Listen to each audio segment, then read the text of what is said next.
The early morning streets of New York were cold and silent. Kendi pushed her small food cart toward her usual corner, her hands numb from the freezing air, but a hopeful smile lingered on her face. 3 years had passed since she left Ghana for America, and every single day she stood on this street corner selling traditional African food to anyone willing to try it. That particular morning started like any other, until a group of well-dressed young men approached her cart. One of them, wearing an expensive suit that probably cost more than Kendi made in 3 months, kicked the wheel of her food cart. The whole structure shook, and some of her carefully arranged containers fell to the ground. "Get this stinking garbage off our street. You're contaminating the whole neighborhood," he shouted, his face twisted with disgust. His friends laughed behind him, pulling out their phones to record the moment. Kendi's heart raced, but she kept her voice steady and respectful. "Please, sir, I'm just trying to make a living. I have all my permits. Everything is legal." She reached into her bag to show him her vendor's license, but he slapped it out of her hand. "I don't care about your papers. Go back to Africa where you belong." The young man grabbed her pot of jollof rice, the one she had woken up at 3 a.m. to prepare, and dumped it onto the sidewalk. The aromatic rice scattered everywhere, mixing with the dirt and grime of the street. His friends erupted in laughter. One of them kicked her container of plantains, sending them rolling into the gutter. "Look at her face. She's about to cry." Another mocked. They were treating her humiliation like entertainment. Kendi fell to her knees, her hands trembling as she tried to salvage what she could. Hot tears streamed down her face, but she refused to sob in front of them. Her mother's last words echoed in her mind. "My daughter, never lose your dignity. No matter what they do to you, stand tall and keep moving forward." Just then, an elderly man emerged from the luxury cafe on the corner. Everyone in the business district knew Robert Williams, the owner of one of America's largest restaurant chains. His mere presence commanded respect. He walked slowly but purposefully toward the scene, his face stern with disapproval. "How disappointing," Robert said, his voice cutting through the laughter. "Young men with expensive educations, but not an ounce of humanity." The group fell silent, suddenly recognizing who was addressing them. Robert looked directly at the ringleader. "I know your father. He's on the board of 3 charities that help immigrants.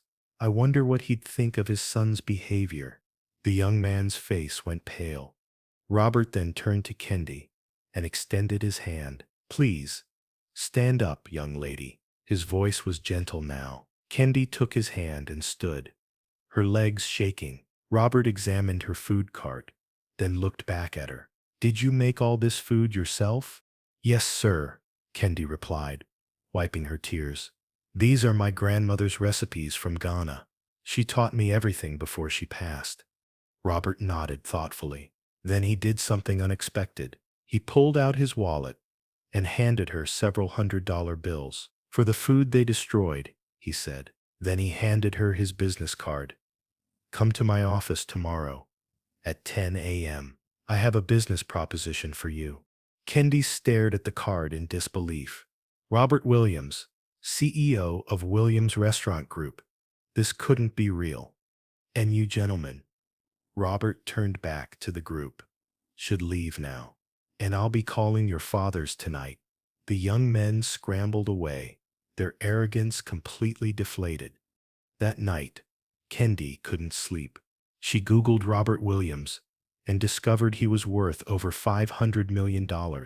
His restaurant empire included 200 locations across America. Why would such a man want to meet with her? The next morning, Kendi stood outside the gleaming 40-story building that housed Williams Restaurant Group's headquarters. She wore her only good dress, the one she saved for church. The security guards tried to stop her, but Robert's assistant was already waiting. "Mr. Williams is expecting you," the assistant said warmly, leading her to the executive elevator. Robert's office was larger than Kendi's entire apartment. Floor-to-ceiling windows overlooked Manhattan. Robert stood up from his massive desk and smiled. "Kendi, thank you for coming. Please, sit down." She sat carefully on the edge of the leather chair, afraid to fully relax in such luxury. "I have a confession," Robert began. "After I left you yesterday, I went back to your cart last night. You were still there, cooking. I bought dinner without you recognizing me. That jollof of rice was extraordinary. The flavors, the authenticity, it reminded me of my travels through West Africa 20 years ago." Kendi's eyes widened. "You've been to Ghana many times, and I've been looking for someone who could bring real African cuisine to America. Not the watered-down version most restaurants serve, but the real thing, the soul of Africa, in every bite." Robert leaned forward. "I want to make you an offer, Kendi. I want to open an African cuisine division in my restaurant chain, and I want you to be my partner." Kendi nearly fell off her chair. "Sir, I don't have any money to invest. I can barely pay my rent." Robert laughed warmly. "I'm not asking for your money. I'm asking for your knowledge, your recipes, your passion. I'll provide the capital. We'll start small, one restaurant. You'll own 25% of it. If it succeeds, we expand. If it fails, you lose nothing but time. What do you say?" Tears flowed freely down Kendi's face.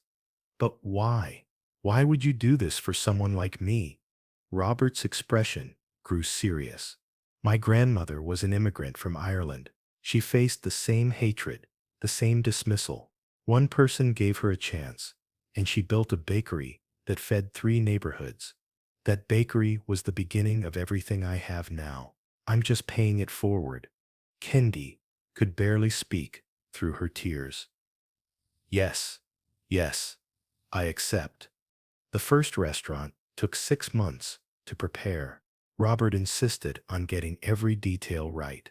Kendi worked 18-hour days, training chefs, perfecting recipes, designing the interior to reflect the warmth of African hospitality. They named it Mama Africa's Kitchen. Opening night arrived with lines stretching 3 blocks. Food critics from the New York Times, the Wall Street Journal, and every major publication came. Kendi was terrified, but she put on a brave face, greeting guests and explaining each dish's history and significance. The reviews were extraordinary.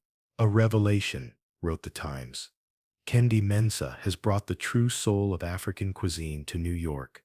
Within a month, reservations were booked solid for 3 months out. But success brought new challenges. Competitors tried to poach her chefs. Some customers still made racist comments. One night, someone spray-painted, "Go back to Africa" on the restaurant's window. Kendi arrived at 5 a.m. to find it, and instead of crying, she grabbed cleaning supplies and scrubbed it off before any of her staff could see it. Robert found her cleaning and grabbed a rag to help. "You don't have to face this alone," he said. "I know," Kendi replied, "but I won't let them win. Every success is my revenge."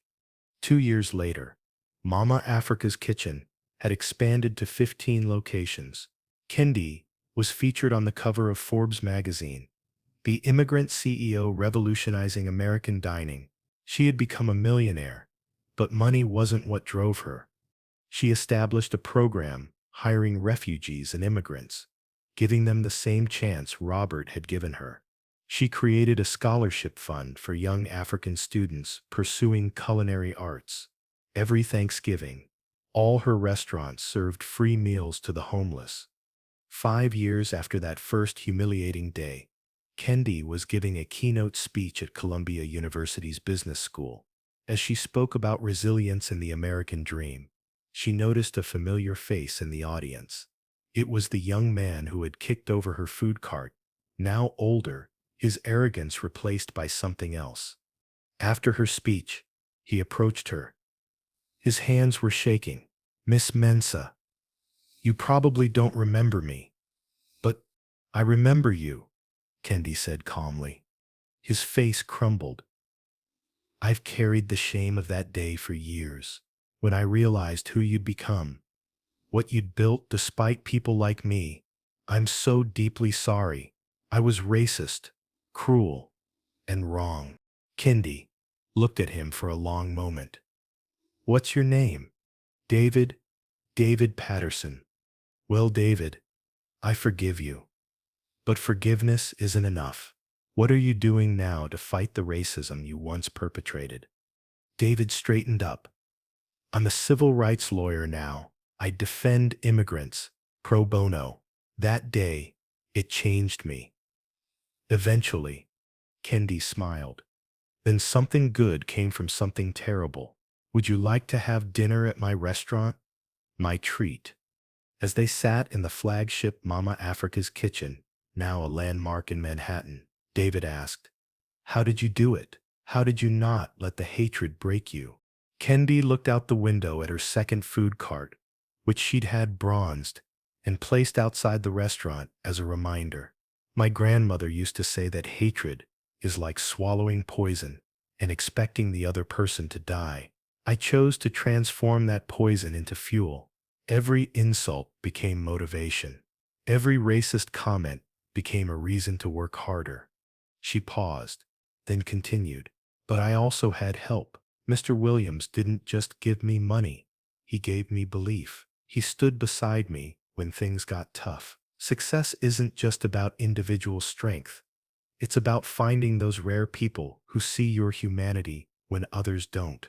10 years after that first day, Kendi stood in Times Square, looking up at a massive billboard announcing the launch of Mama Africa's Kitchen as a publicly traded company. The girl who once sold rice from a cart was now worth over $50 million and employed thousands of people across 150 restaurants. But the moment that meant the most came when she returned to Ghana for the first time since leaving. She stood in her grandmother's old kitchen, now rebuilt with the money she'd sent home. Her entire village had gathered to celebrate their daughter who had conquered America. Her uncle stood and spoke to the crowd. They tried to break her spirit, but they didn't know she carried the strength of all our ancestors. They mocked her food, but they didn't know she was serving them our history, our culture, our power. That night, Kendi sat where her grandmother used to sit, teaching the village children the same recipes that had built her empire. One little girl asked, Auntie Kendi, were you scared in America? Every single day, Kendi replied honestly. But fear and courage aren't opposites. Courage is being terrified and moving forward anyway. The little girl nodded solemnly. When I grow up, I want to be brave like you. Kendi hugged her close. You already are, little one. You already are. Back in New York, at the company's annual gala, Robert Williams, now in his 80s, gave a toast. 10 years ago, I met a young woman selling food on a street corner. Others saw a nobody, a foreigner, someone to dismiss and demean. But I saw what my grandmother taught me to see: potential, dignity, and the American dream in its purest form. He raised his glass to Kendi. You didn't just build a restaurant empire. You proved that America's strength has always come from those brave enough to arrive on our shores with nothing but hope and determination. You reminded us who we're supposed to be. The room erupted in applause. Kendi stood, tears in her eyes, thinking of that cold morning when everything seemed lost. She thought of her grandmother, her mother, and all the ancestors who had paved the way for this moment. The boy who kicked over my cart that day gave me a gift, Kendi said to the hushed crowd. He showed me that I had two choices: let hatred define me, or let it refine me. I chose refinement. To everyone who's been told they don't belong, that they're not enough, that they should go back to wherever they came from, I want you to know your dreams are valid. Your presence is a gift, and your success is the best revenge. The standing ovation lasted 5 minutes. Later that evening, as Kendi walked past her first food cart location, now marked with a golden plaque, she saw a young woman from Somalia selling tea from a small stand. The woman looked tired, defeated, ready to give up. Kendi approached her. "How's business?" The woman's eyes filled with tears. "Hard, very hard. People are cruel." Kendi bought a cup of tea and handed the woman her business card. "Come see me tomorrow. I have a proposition for you." The woman looked at the card, then at Kendi's face, recognizing her from the news. You're Kendi Mensah." "I am.